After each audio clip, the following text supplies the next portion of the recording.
Salvatore Mano Jr., born January 10, 1939, in the Bronx, New York, was the son of Sicilian immigrants who labored tirelessly to support their large family. From an early age, Salvatore, later known professionally as Sal Mano, displayed a rare talent for performance. By age 10, he was already gracing stages, including a role as the Crown Prince in the Broadway production of The King and I, performing alongside Yul Brynner. This formative experience shaped his understanding of discipline, emotion, and stage presence, providing him with a foundation that would define his career. Mano's early exposure to professional performance not only honed his skills, but instilled a resilience and commitment that would carry him through Hollywood's many challenges. Breakthrough with Rebel Without a Cause. At 16, Mano achieved a breakthrough that would mark him forever in cinematic history. Cast as John Plato Crawford in the 1955 James Dean classic Rebel Without a Cause, Mano delivered a performance filled with emotional nuance, portraying a sensitive teenager grappling with abandonment and inner turmoil. Critics and audiences alike recognized his talent, and his chemistry with Dean became iconic. Modern commentators often interpret his character as one of the first representations of closeted gay youth in 1950s film, a subtle yet revolutionary act in a repressive era. Mano's portrayal earned him an Academy Award nomination for Best Supporting Actor, making him one of the youngest nominees ever, and cementing his place as both a teen idol and a serious actor. Hollywood fame and early challenges following Rebel Without a Cause, Mano's career soared. He appeared in films such as Giant, 1956, Crime in the Streets, 1956, and The Gene Krupa Story, 1959, each role showcasing his brooding vulnerability, dark good looks, and emotional depth. In 1960, his performance in Exodus as a Jewish Holocaust survivor earned him another Oscar nomination, demonstrating his ability to embody emotionally complex characters. Yet, even at the height of his fame, Hollywood's rigid typecasting and discomfort with his rumored homosexuality began to limit his opportunities. Despite these challenges, Mano remained committed to his craft, balancing the pressures of a public career with a private life lived with authenticity in an era when doing so could end one's career. Turning to stage and directing. By the late 1960s, Mano faced increasing marginalization in Hollywood.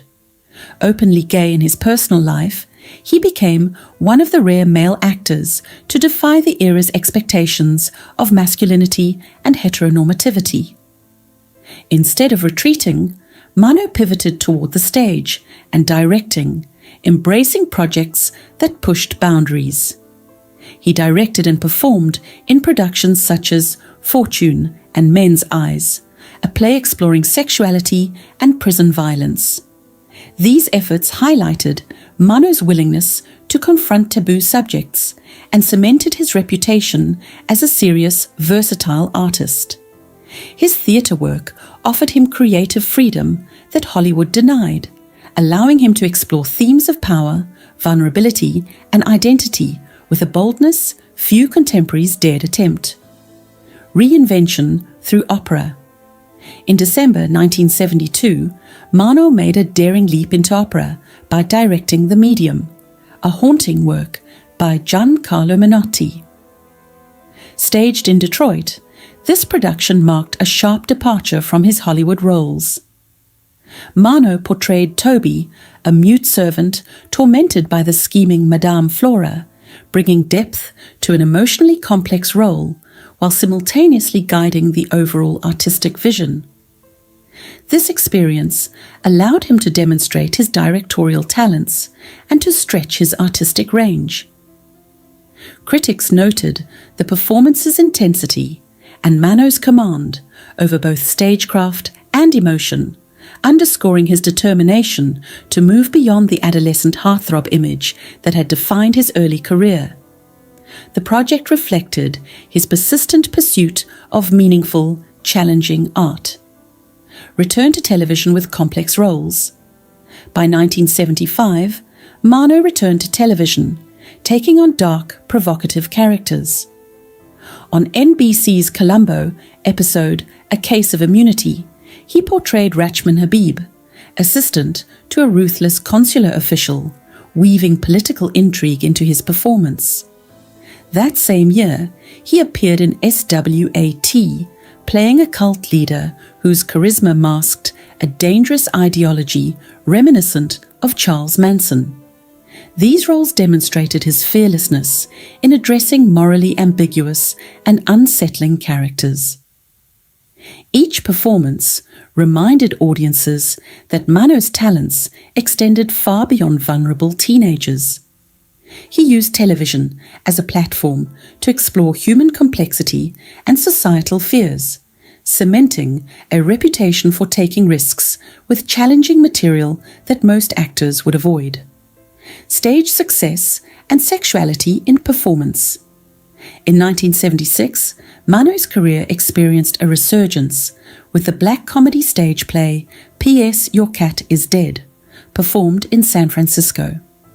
Here, he portrayed a bisexual burglar navigating themes of sexuality, power, and vulnerability. The play allowed Mano to explore provocative content at a time when mainstream media rarely acknowledged such issues.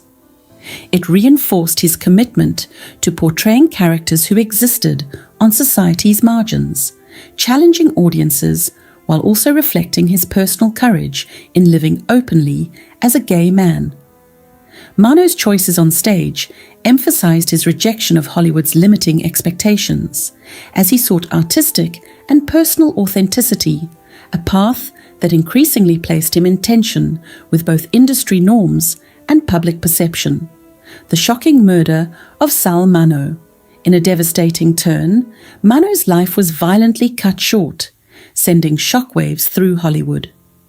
The circumstances surrounding his murder were confusing and disturbing. Initial speculation ranged from a random mugging to a hate crime or professional jealousy. The crime scene offered few clues. His wallet and valuables remained untouched, deepening the mystery. Early police investigations struggled with conflicting witness statements, vague leads, and limited forensic tools. For decades, the perpetrator remained unidentified, leaving fans and colleagues bewildered.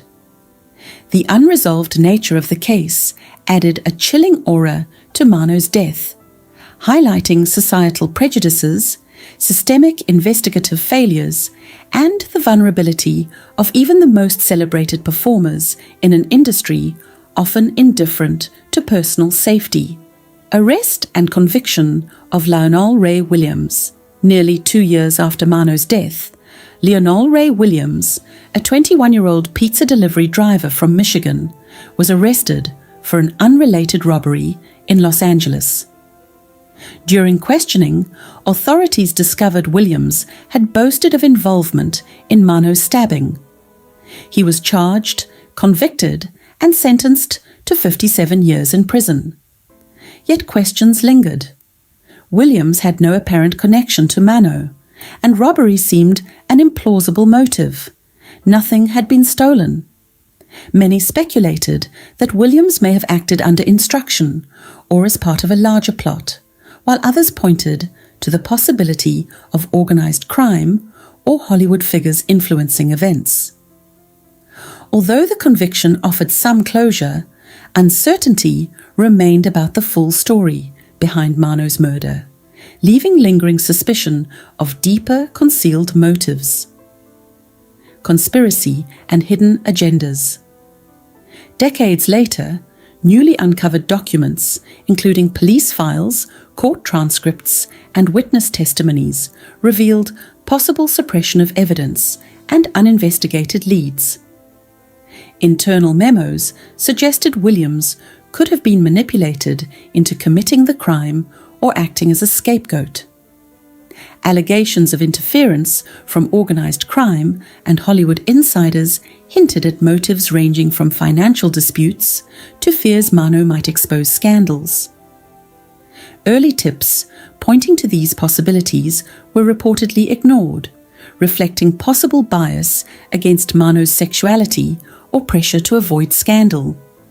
Even in retrospect, the investigation appears incomplete. The circumstances surrounding his death suggest a tragedy compounded by fear, intolerance, and systemic negligence, leaving a cloud over both the case and the legacy of Mano's life and work. Legacy of Sal Mano.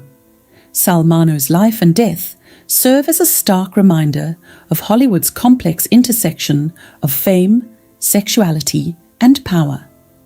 He was a performer of extraordinary range, moving seamlessly from teen heartthrob to emotionally intense adult roles, stage director and opera artist.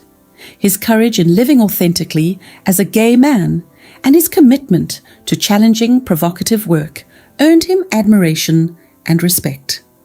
Yet the circumstances of his murder highlight how societal prejudice, industry politics, and systemic failures can obscure truth. Even now, questions persist about the true motivations behind his death. Sal Mano's story is one of talent, resilience, and tragedy, a cautionary tale of brilliance silenced too soon, and of mysteries that linger long after the spotlight fades.